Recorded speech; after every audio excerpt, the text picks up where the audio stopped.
Nih saya kasih tahu, seorang laki-laki dia akan suka kalau dia jadi yang paling di antara yang lain. Maka dia nggak suka dibanding-bandingkan, sebagaimana ibu-ibu juga nggak suka dibanding-bandingkan. Maka jangan bandingin ibu-ibu dengan perempuan yang lain. Kalau Anda nggak mau hidup Anda singkat, paham bapak-bapak sekalian? Contoh ya, misalnya ya, kalau istri saya bilang gini, itu tetangga juga bisa begitu, itu saya langsung marah. Jalan sampai di sini, saya langsung bilang gitu, kamu nikah sama dia aja. Kalau istri saya bilang begitu, untungnya istri saya nggak bilang begitu. Jelas sampai di sini ya. Nah jadi hal yang paling bagus itu apa? Hal yang paling bagus adalah membuat laki-laki itu merasa bahwa dia itu si paling. Contoh misalnya ya, tadi ya, kalau misalnya ada, tapi masalahnya saya sudah bilang ibu-ibu, masalahnya adalah banyak laki-laki zaman sekarang nggak tahu diri, itu masalahnya. Jadi yang kita omongin dari tadi itu buat laki-laki yang normal. Walaupun kadang-kadang banyak laki-laki tidak tahu diri, dia mau untuk push dari pasangannya, dia nggak mau untuk melakukan sesuatu. Bisa difahami sampai di sini? Oke, tapi saya kasih tahu gimana caranya. Kalau misalnya ada seorang laki-laki maunya ngatur aja, maunya ngasih aturan aja, tapi dia nggak ngasih sebab kenapa kamu harus nurut sama saya. Maka yang pertama adalah ngobrol. Gini loh ya, sebenarnya saya tuh merasa tersinggung. Sebenarnya saya tuh merasa terpaksa ketika kamu nyuruh saya begini. Dalam hati saya nggak mau. Tapi saya tahu kalau kamu itu membuat saya sayang sama kamu dulu. Jangankan melakukan itu. Yang lebih parah daripada itu pun aku akan lakukan. Kalau aku sayang. Bisa difahami sampai di sini. Obrol dulu. Lalu kemudian bilang, lah kalau gitu terserah kamu aja. Kamu mau ya mau, kamu nggak mau ya nggak mau. Dasar sulit diatur. Nggak apa-apa.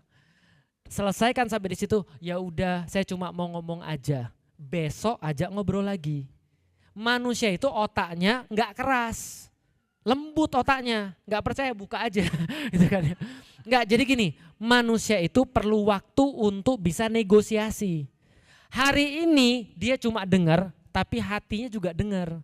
Maka kalau hari ini Anda ribut nggak berhasil, besok ulangi lagi. Saya itu bisa berbuat sesuatu yang lebih berat daripada ini asal saya ridho. Jadi saya tuh perlu alasan gitu maksudnya. Mbok ya kamu ngasih aku tuh nggak suka kalau kamu langsung begitu. Ngobrol, walaupun dia keras pada hari itu, besok dia akan lebih lembut. Laki-laki akan lebih mudah berubah kalau dia merasa dia yang mengendalikan. Jelas sampai di sini? Makanya dalam kasus ribut yang biasa, kamu yang salah, kamu yang salah, kamu yang salah, kamu yang salah. Enggak, kapan selesainya?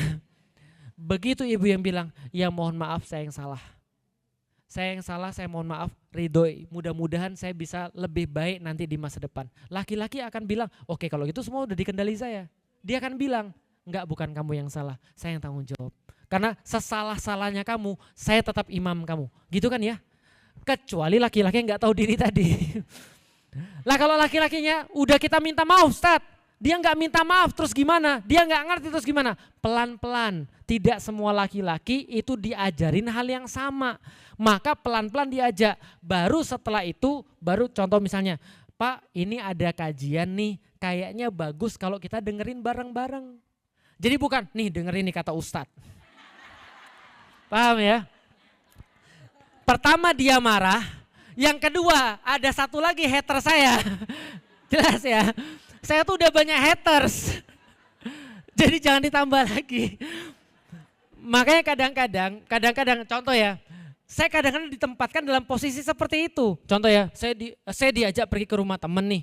Ada satu ibu sudah beriman pada Allah nih, sudah hijrah. Laki-lakinya belum. Terus dia tanya di depan suaminya, Ustadz apa hukumnya kalau ada suami kayak gini? Saya udah tahu dia lagi ngomongin suaminya. Paham ya? Tapi kalau saya jawab di sana, suaminya nggak percaya sama saya dan mereka pasti bermasalah setelah saya pulang. Bisa difahami sampai di sini? Maka saya biasanya ngasih sesuatu yang ngademin dulu. Iya ya benar. Memang orang itu ada yang begini dan ada yang begini. Cuman kita harus lihat dulu kondisinya seperti apa. Laki-laki nggak bisa langsung dipatahin. Dia perlu merasa dia tuh di dalam kontrol. Contoh ya, contoh. Daripada istri saya ngomong pada saya, Bi, kok Abi nggak ke masjid sih Bi? Padahal masjid tuh dekat. Emang apa sih susahnya? Nanti kalau lihat anak-anak gimana? Saya lebih suka istri saya bilang, contoh misalnya, ini sudah azan misalnya contoh, udah dia percaya aja sama saya. Dia percaya sama saya, tapi ini cowok tahu diri ya, jelas ya. Kalau cowok nggak tahu diri nanti kita bahas lagi ya. Cowok tahu diri, dia diem aja, dia minta anak-anaknya nyiapin untuk pergi ke masjid, dia nggak usah ngomong apa-apa.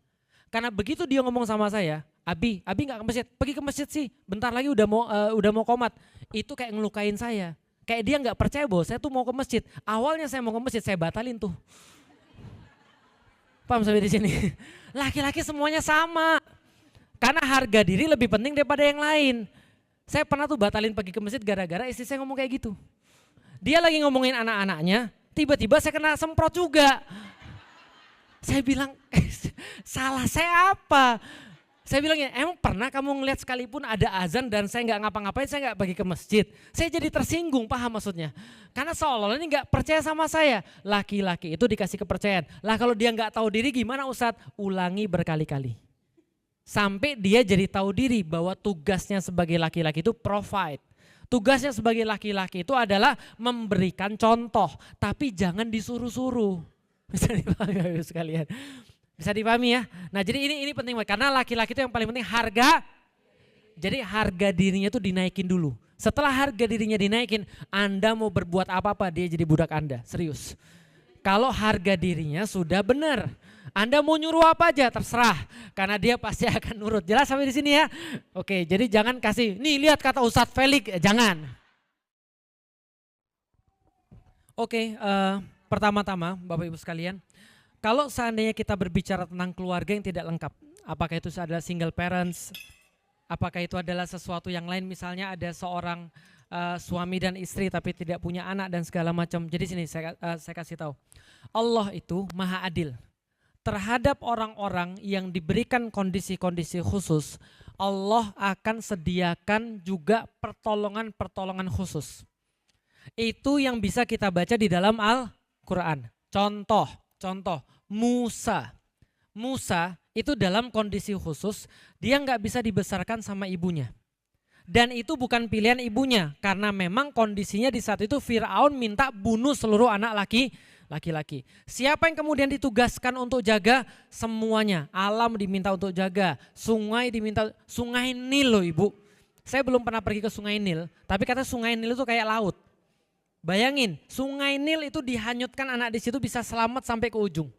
Itu kan sesuatu yang nggak masuk akal. Tapi Allah tugaskan khusus Nabi Musa misalnya. Contoh lagi misalnya di dalam Suratul Kahfi, 2 anak yatim yang ditinggal bapak ibunya, yang disuruh ngurus 2 nabi.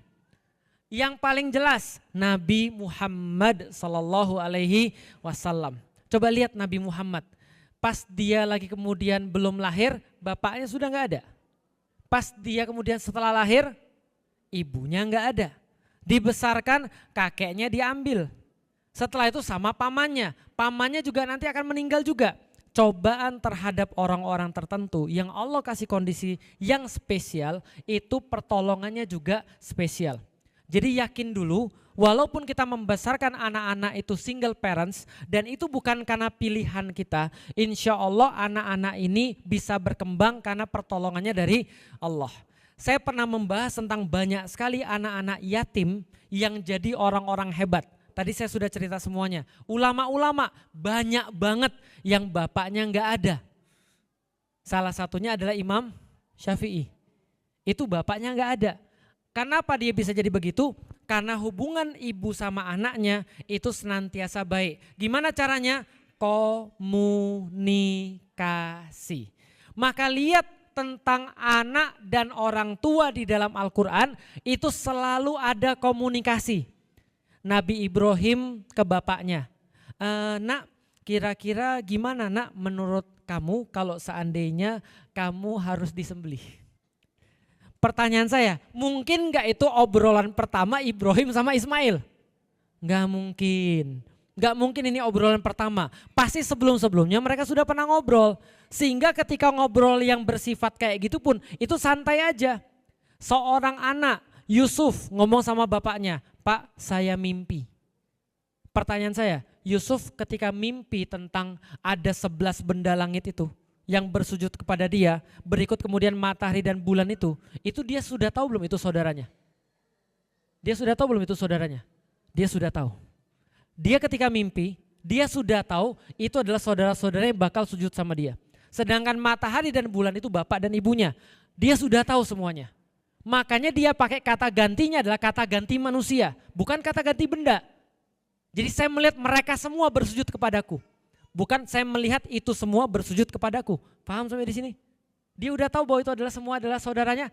Dia tahu. Dia lagi ngomong perkara penting. Tapi dia nggak merasa rikuh untuk ngomong sama bapaknya. Pertanyaan saya, kalau kita sekarang merasa rikuh nggak untuk ngomong dengan bapak dan ibu kita? Merasa rikuh. Kenapa? Karena ada jarak di antara kita sama mereka. Berarti ketika kita melihat para nabi tadi, ketika dia sudah nggak punya ayah atau nggak punya ibu, maka Allah akan memberikan pertolongan khusus. Gimana caranya? Caranya adalah komunikasi antara orang tuanya sama anaknya. Kalau kita seorang ibu dan dia seorang anak, ajak ngobrol terus. Nak, yang membuat ibu bangga tuh ini. Nak, yang membuat ibu sedih tuh ini. Ajak aja ngobrol terus. Nak, yuk kita ngobrol. Nak, yuk kita ngobrol. Ajak pergi keluar ngobrol. Insya Allah itu sudah cukup. Nak, ini yang halal. Nak, ini yang gak halal. Nak, Imam Syafi'i hidupnya kayak begini. Nak, lihat imam ini hidupnya kayak begini. Ceritain terus menerus. Itu sudah menjadi hal yang cukup insya Allah. Kenapa? Sisanya pertolongan Allah. Kadang-kadang kita itu menjadi makhluk yang sangat risau, khawatir karena kita nggak yakin dengan pertolongan Allah. Makanya Allah ngasih tahu kita terus. Selama kita terus menerus mencoba yang terbaik. Andai pun Allah ngambil nyawa kita. Sebelum kita bisa ngelihat anak kita jadi sesuatu.